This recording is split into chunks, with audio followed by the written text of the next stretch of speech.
আমরা কাজ করছিলাম, পাশেই আমাদের বাড়ি। তো কাজ করতে করতে আমার কারিগরটা বাথরুম লেগেছিলো। বাথরুম করতে এসে দেখছে যে ওখানে মারামারি হচ্ছে। তো তখন আমাকে আওয়াজ দেয়। আমি যখন কারখানা থেকে ছুটে আসি, আর এসে দেখি এরকম রক্তপাত বইছে। ঠিক আছে। তো এটা হচ্ছে আমাদের পাড়ার একটা ভাই হয়, ওর নাম হচ্ছে রাজেশ সামন্ত। এসে দেখলাম যে ওকে ওর বাবা এইভাবে চারিদিকে সুয়েলের দিয়ে কেটেছে।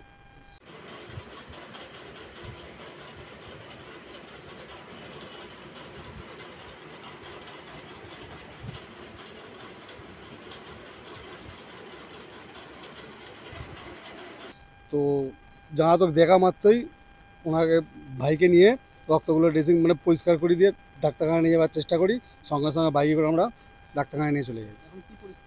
এখন পরিস্থিতি বলতে ওকে তো ডাক্তারবাবু ব্যান্ডেজ করেছে 55খানা। সব থেকে বড় স্ট্যাগল হচ্ছে 55টা স্টিচ হয়েছে।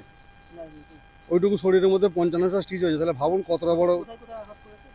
ঠোঁটে করেছে, ঠোঁট থেকে মুখ অবধি, হাতের এখানে করেছে, গলায় করেছে, এখানে আছে, ঠিক আছে, পিঠে আছে। কেন বলতে তো বাবার ছেলের মধ্যে কী ঝামেলা হয়েছে ওরাই জানে, ওটা তো আমরা প্রকাশ পাচ্ছি না। প্রকাশ হয়তো পাবো, আজ না কাল হয়তো পাবো, কিন্তু এই মুহূর্তে আমরা তো বলতে পারছি না যে কী জন্য ঝামেলাটা হয়েছে। তো ঝামেলা হয়েছে ওটুকু দেখলাম, যে সঙ্গে সঙ্গে ওনাকে কাশিমাইদির কাছে নিয়ে গেলাম। ওখানে ড্রেসিং ফেসিং করিয়ে স্টিচ হয়ে 55টা করে বাড়ি নিয়ে চলে এসেছি। তারপর আমাদের এখানে, হ্যাঁ, মদ্যপান করেছিল। হুম।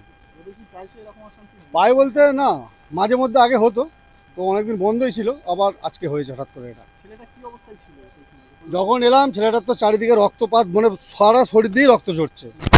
মাথা থেকে আরম্ভ করে একটু হাত, ও তো শুয়েছিল। এবার ওই অবস্থায় এসে ওর বাবা ওরকম করতে হবে, একবার যে কোনো এতে আঁচড় কাটলে অটোমেটিক ঘুম তো ভেঙে যাবেই। তারপরে একটু বাবাটাকে, এখন তো আমাদের পঞ্চায়েতকে আমরা খবর দিয়েছিলাম, পঞ্চায়েত এসে থানা প্রশাসনকে খবর দিল, তারা এসে বাবাকে গাড়ি করে তুলে নিয়ে গেল। পুলিশ এসে তুলে নিয়ে গেছে। দাবি বলতে আমরা চাই ওর বাবা যেমন কোনোদিন জেল, মানে জেল হোক, আর দ্বিতীয়ত শাস্তি যেন কোড়া থেকে কোড়াতে হোক, যাতে আবার না দ্বিতীয়বারে ছেলে, ও ছেলে আছে, ওর দাদার ছেলে আছে, ভাইপো আছে, সেও ছোট। রীতিমতো একদম খুনের চেষ্টা না, এটা পুরোপুরি খুনই, মানে যে কোনো প্রকারে ঠাকুরের আশীর্বাদে বেঁচে গেছে তাই। অ্যাকচুয়ালি চালিয়েছিল প্রথম এখানে নালিতে, ও মুখটা সরিয়ে নিতে যাক এখান দিয়ে এড়িয়েছে, তাহলে আজকে ওই ডেট হয়ে যেত। আমার নাম বিভাস মেটে।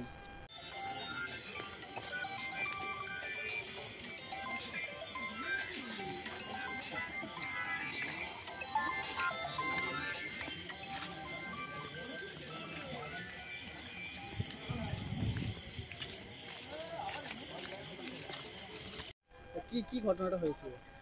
অ্যাকচুয়ালি ওটা আমার বন্ধু হয়। শোনা কথা, মানে তখন তো ছিলাম না। শোনা কথা ও শুয়েছিল, তো শোয়া মাত্র হয়তো ঘুমিয়ে পড়েছিল। সেই জায়গায় ওর বাবা গিয়ে ছোট ছুরি হোক বা যাই হোক সেই নিয়ে চালিয়েছে। গলায় চালিয়েছে, হাতে চালিয়েছে, চারিদিকে স্টিচ করা হয়েছে। প্রায় 50 থেকে 52খানা সেলাই পড়েছে। জানি না, ওদের পারিবারিক ব্যাপার তো, এবার বাবা ছেলের সঙ্গে কি হয়েছে সেটা তো জানি না। এবার ড্রিঙ্ক করেছিল, সেই পরিপ্রেক্ষিতেই হয়তো জিনিসটা হয়েছে। ছোট ছুরি ছিল বলছে। এবার ছুরিটা এখনো পর্যন্ত পাওয়া যায়নি। মেরে দিয়ে ছুটে পালাচ্ছিল, দাদারা গিয়ে ধরে নিয়ে এসেছে ওর বাবাকে। ধরে নিয়ে এসে এখানে রাখা ছিল। এবার তারপর তো বন্ধুকে নিয়ে কাশিমাইতির কাছে গিয়েছিলাম, ওখানে গিয়ে কাজ করিয়ে এই বাড়িতে নিয়ে এসেছি। প্রায়শই না, মাঝে মধ্যে এমনি টুকিটাকি ঝামেলা সমস্যা হতে পারে। এবারে এইটা বাড়াবাড়ি হয়ে গিয়েছে। হ্যাঁ, খুনের চেষ্টা। শাস্তি দাবি তো অবশ্যই আমরা চাইছি, যাতে না উনি ছাড়া পান, এরকম কিছু একটা চাইছি। কারণ দেখুন, আজকে তুলে দেয়া হলো, হ্যাঁ, কালকে ছেড়ে দেবে, পরবর্তী পরে এসে আবার তো কিছু করতে পারে। আমরা এটাই চাইছি, যাতে না। হ্যাঁ, লিখিত অভিযোগ তো অবশ্যই করব। অবশ্যই। সৌমেন মাল।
এখন অনেক বড় শ্রী লেদার্স হাওড়া ময়দান।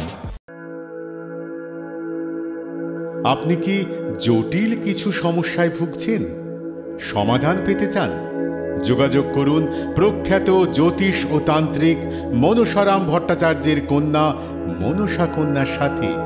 প্রখ্যাত জ্যোতিষ ও তান্ত্রিক মনসা কন্যা হাওড়া জানবাড়ি ও হাতিবাগানের নিজস্ব মন্দিরেও বসেন। যোগাযোগ 9830106967 আর 9239655323।